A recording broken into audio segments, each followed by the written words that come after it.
गहलोत सरकार और प्राइवेट चिकित्सकों के बीच आज सहमति पत्र पर समझौता होने के साथ ही आखिर प्राइवेट चिकित्सकों की हड़ताल समाप्त हो गई। लेकिन सवाल ये है कि यह समझौता राज्य सरकार चिकित्सकों से हड़ताल शुरू होने के साथ ही कर लेती तो शायद इलाज के अभाव में मरीजों की मौत नहीं होती।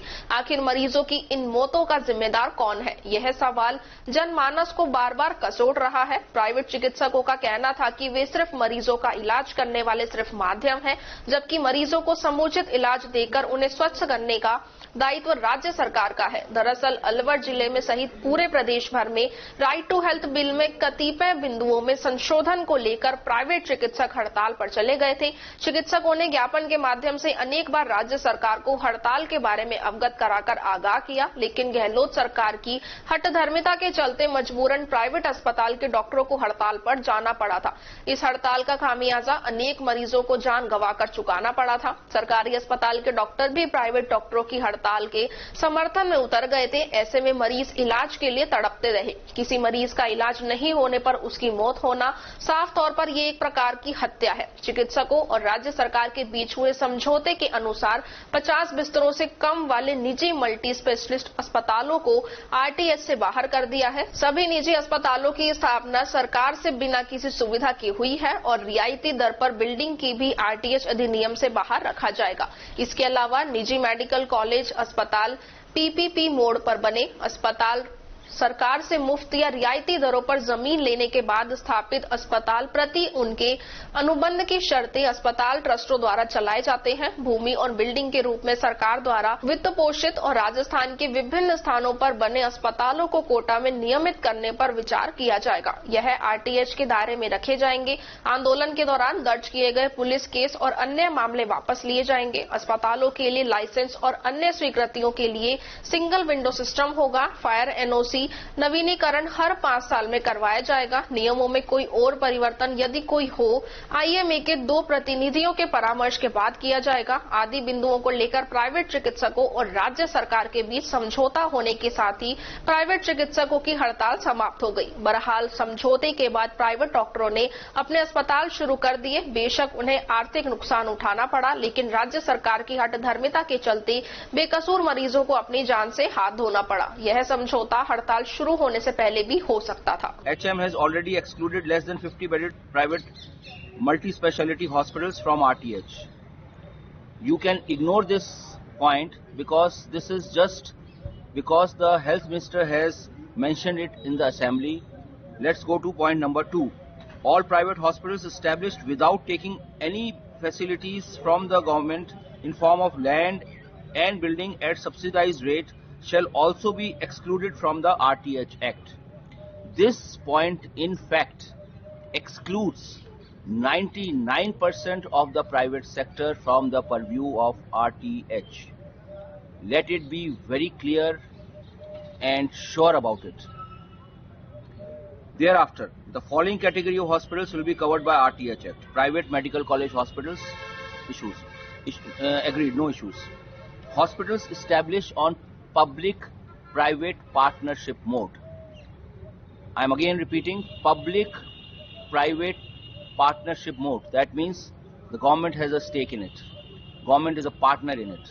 The building, the land, the infrastructure, the equipment is owned by the government partly or completely. How can you question the government which the government itself owns? The government has full authority and rights on that property and you cannot just interfere with it.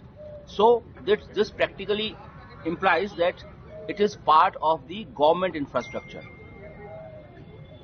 Then hospitals established after taking land from government free of cost or on subsidized rates as per their contract terms.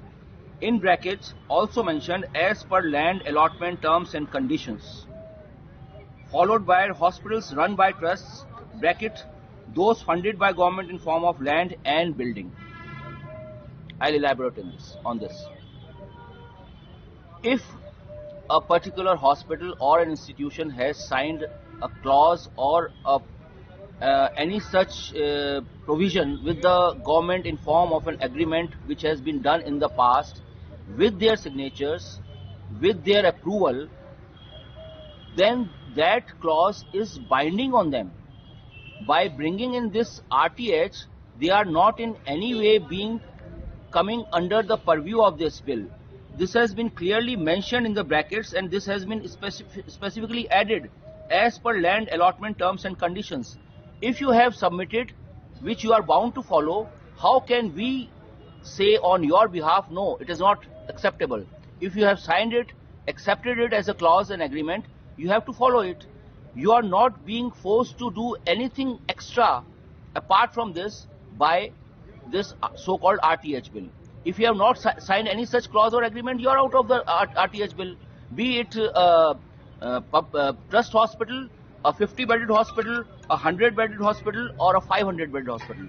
All private hospitals which have no connections whatsoever with the government in any form are 101% exempted from this RTH bill. So that practically means that we have won the fight, we have won the battle. The bill which was supposed to be applicable on the private sector on gunpoint, the government has been forced to withdraw that stand.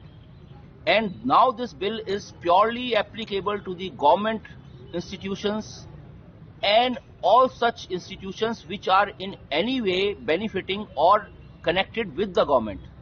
This is entirely justifiable. And let me clarify, all government doctors who are practicing in their consultation chambers apart from their hospital duties are also exempted from this bill. This has been clearly clarified and discussed with the ACS present on behalf of the government. So, to conclude, we have won the battle. I am so happy that this battle has been won on behalf of the entire fraternity, and 99% of our members are benefited from the outcome of this bill. I wish I could have satisfied the 100% of our members, but then 100% has never been achieved, can never be achieved, and shall never be achieved.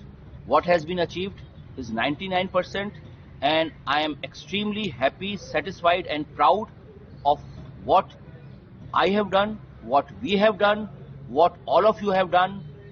I have done it very honestly, very sincerely, in the best interests of the fraternity.